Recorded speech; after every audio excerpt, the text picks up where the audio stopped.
Tamara de Lempicka was one of the great legendary women artists of the 20th century.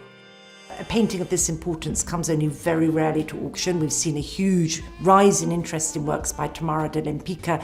She's inspired films, major retrospectives, books, plays, musicals. You can see that her legacy lives on today. Born in Warsaw, then emigrated to Paris at the great epoch of the Roaring Twenties. Between the two world wars, she straddled Europe and then on to America, all the time defining her life and her art in her own terms.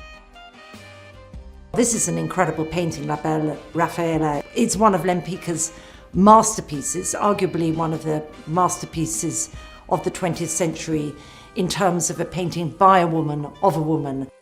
Tamara tells us the story of how she encountered Rafaela herself. She says how she was taking her early morning stroll and sees the most beautiful woman she's ever seen and says, "I'm an artist and can I paint you?" Whereupon Rafaela says, "Yes, why not?" And that starts this relationship where she becomes both her muse, her lover, comes back to the studio with her and poses for this incredible series of defining nudes, which really epitomize Lempicka's ability really to bring something quite new into an age-old subject. We're used to the nude as depicted through art history by the male gaze. She saw the masters of the Renaissance, she saw Caravaggio, she saw the works of artists like Ingres, whose neoclassical style was very much back in vogue in the 20s in Paris. So all of this comes together, but of course with Tamara de Lempicka it's very much synthesized into her own unique, iconic style. And when you see a work by her, it couldn't be by anyone else. The composition of this painting is quite magnetic. She occupies the whole picture.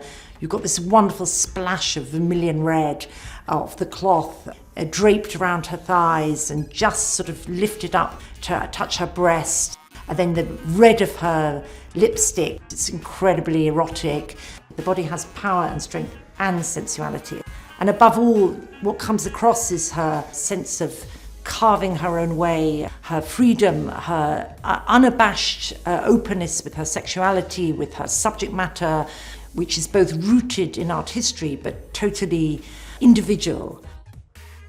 Nearly 100 years on, this painting still speaks to us, speaks to me. It is modern in execution, timeless in its subject, and it's really one of the great icons of 20th century art.